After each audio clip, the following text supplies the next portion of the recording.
Bonjour à tous et à toutes, bienvenue sur Maison Ambre, le podcast qui parle de maternité positive. Je suis Aude, sage-femme, titulaire d'un master en sage-femme, et chaque semaine je vous accompagne avec des informations fiables, fondées sur des connaissances scientifiques les plus récentes, pour vous aider à vivre votre parcours de femme, de future maman ou de parent avec plus de sérénité. Avant de commencer cet épisode, n'hésitez pas à me rejoindre sur Instagram, Maison Ambre Daily. Daily. J'y partage chaque jour de nombreux conseils autour de la fertilité, de la grossesse, du postpartum et de la maternité positive. Je raconte aussi mon quotidien de sage-femme tout simplement.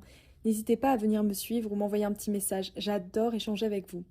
Aujourd'hui, je voulais vous parler d'une série consacrée aux différents mois de grossesse où nous allons nous intéresser aujourd'hui, du coup au 4e mois. Pour beaucoup de futures mamans, cette période marque un véritable changement.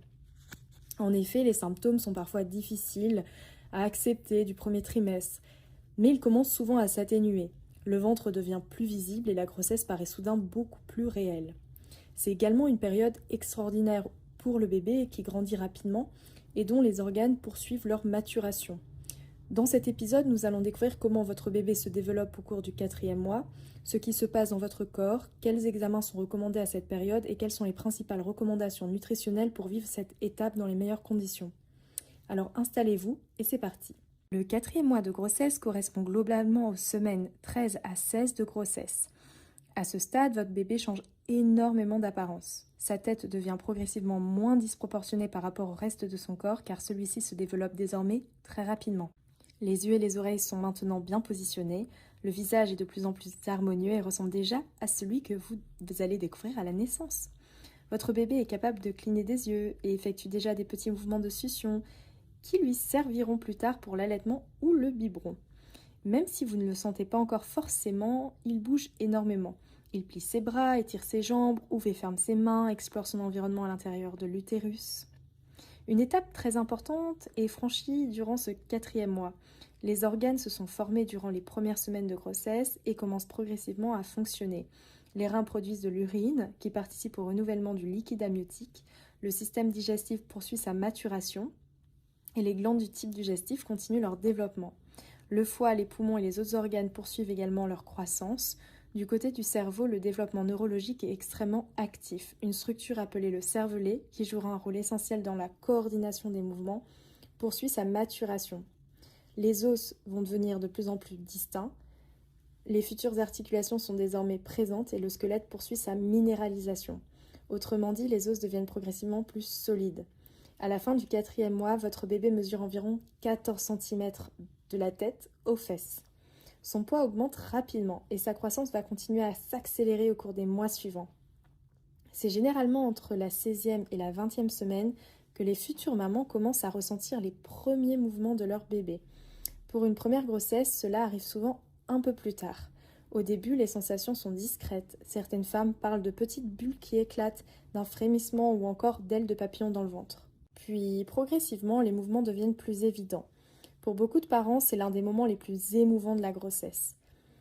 Comment la maman se sent au 4e mois? On pose souvent cette question. Le 4e mois marque généralement l'entrée dans ce que beaucoup appellent la période la plus agréable de la grossesse. Les nausées diminuent souvent fortement, l'énergie revient progressivement. Certaines femmes ont même l'impression de retrouver une seconde jeunesse après plusieurs semaines de fatigue intense. L'appétit augmente également chez de nombreuses mamans. Mais même si cette période est souvent plus confortable, certains symptômes restent fréquents. Donc les symptômes les plus courants, vous pouvez ressentir une fatigue persistante, des brûlures d'estomac, des envies fréquentes d'uriner, des douleurs lombaires, des crampes dans les jambes, un essoufflement plus rapide, des ballonnements, des gaz intestinaux, une augmentation de l'appétit. Ces symptômes sont généralement liés aux adaptations normales de votre organisme.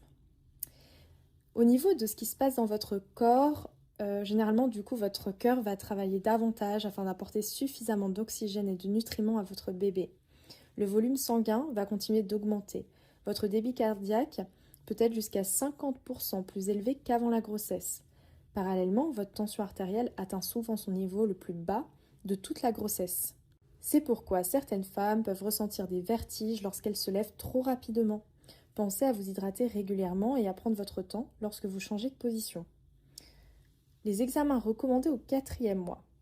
L'un des temps forts de ce 2e trimestre, c'est l'échographie morphologique. Elle est généralement réalisée entre 18 et 22 semaines d'aménorrhée. Certaines femmes la passent donc à la fin du 4e mois, d'autres au début du 5e. C'est souvent l'échographie la plus attendue de toute la grossesse. Elle permet en effet d'examiner le bébé de la tête aux pieds. Le professionnel de santé va vérifier l'activité cardiaque, en gros, la croissance du bébé, les dimensions de la tête, la taille du fémur, la circonférence abdominale, le cerveau, le cœur, les reins, l'estomac, la colonne vertébrale, les membres, le visage, le placenta, la quantité de liquide amniotique, la longueur du col de l'utérus, bref, il va vérifier plein de choses avec vous. Il va vérifier que votre dossier aussi est bien à jour.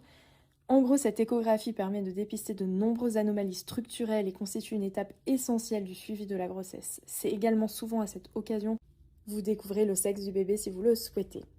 Selon votre situation et ce qui a été réalisé auparavant, certains examens peuvent également être proposés comme le dépistage de la trisomie 21, le test ADN libre circulant, des dépistages d'anomalies autres. Votre professionnel de santé vous expliquera quels examens sont adaptés à votre situation personnelle. C'est pour ça que c'est très important d'avoir des consultations de suivi et d'être bien régulier. Je vous conseille d'avoir votre petit classeur et de vraiment garder tous vos bilans sanguins, tous vos examens et d'être bien à jour et vraiment de poser toutes vos questions lors des consultations. Au cours de ces consultations mensuelles, plusieurs éléments sont systématiquement surveillés comme votre tension artérielle, votre prise de poids, la présence d'éventuelles protéines dans vos urines, les battements cardiaques du bébé, votre état de santé en général. Bref, posez toutes vos questions. Ces rendez-vous permettent de s'assurer que la grossesse évolue normalement et que vous allez bien. Je voulais aussi vous parler de l'alimentation au 4e mois. En effet, à partir du 2e trimestre, les besoins énergétiques vont augmenter. En moyenne, une femme enceinte a besoin d'environ 340 calories supplémentaires par jour. Cela ne signifie pas qu'il faut manger pour deux, cela signifie plutôt qu'il faut manger mieux. Certains nutriments du coup méritent une attention particulière. Je vais vous parler de l'acide folique qui reste indispensable du coup tout au long de la grossesse, qui contribue notamment au bon développement du système nerveux de votre bébé. Le fer, où ses besoins augmentent considérablement durant la grossesse. Le fer participe à la fabrication des globules rouges et aide à prévenir du coup votre anémie. Le calcium contribue à la construction du squelette et des dents du bébé. La vitamine D participe à l'absorption du calcium et au bon développement osseux. Les oméga 3 qu'on trouve dans le poisson jouent un rôle important dans le développement du cerveau, de la vision. Du coup, vraiment, je vous conseille d'avoir une alimentation vraiment très variée, équilibrée et d'augmenter vos apports en calories et en protéines, de consommer des légumes variés, frais et biologiques si possible, avec des fruits, des céréales complètes, des légumineuses, des produits laitiers, des protéines de qualité, des poissons gras comme la sardine, les dorades. Et je vous conseille de voir avec votre médecin pour vous complémenter en acide folique, en toute autre chose si vous avez besoin. Faites attention à votre calcium et à votre vitamine D. Je vous conseille de vous exposer au soleil. Même l'hiver, vous pouvez mettre vos avant-bras au soleil pendant 15 minutes. C'est très bien. Du coup, ce qu'il faut éviter, c'est toujours l'alcool, le tabac, etc. Les poissons riches en mercure tels que le saumon, l'espadon, etc. Évitez les fromages au lait cru non autorisés, évitez les viandes insuffisamment cuites, évitez les œufs crus, et puis respectez les règles d'hygiène alimentaire, très important. Bref, mais tout ça, vous allez avoir toutes les informations par le professionnel de santé. Ces recommandations permettent notamment du coup de réduire les risques de listériose et de toxoplasmose. Pour terminer cet épisode, j'avais envie de vous partager une découverte scientifique particulièrement intéressante. Des chercheurs ont étudié l'évolution des hormones chez plus d'une centaine de femmes enceintes durant le 2e trimestre. Ils ont observé quelque chose de très particulier autour de la 18e semaine de grossesse. À ce moment précis, plusieurs hormones importantes augmentent simultanément, la progestérone, le cortisone et l'œstriol, qui atteignent en fait tous un pic significatif.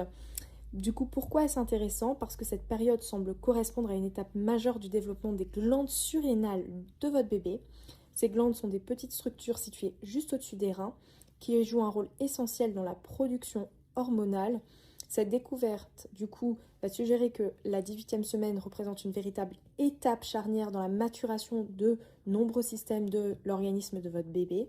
Les chercheurs espèrent même qu'à l'avenir, l'analyse de certaines hormones maternelles permettra d'évaluer encore plus précisément le bon développement du bébé pendant la grossesse.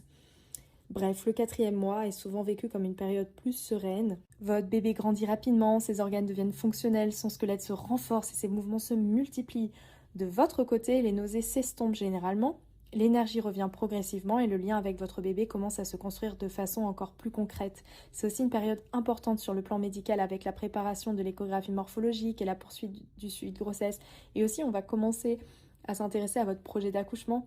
Profitez de cette période pour prendre soin de vous, écouter votre corps et savourer les changements qui s'opèrent jour après jour. Merci d'avoir écouté cet épisode de Maison Ambre. Si ce contenu t'a plu, vraiment je t'invite à le partager autour de toi et puis à t'abonner pour louper aucun épisode. Je suis très active sur Instagram, alors on s'y retrouve sur Instagram. Je vous dis à très bientôt sur Maison Ambre, le podcast qui parle de maternité positive. Prenez soin de vous et à très bientôt.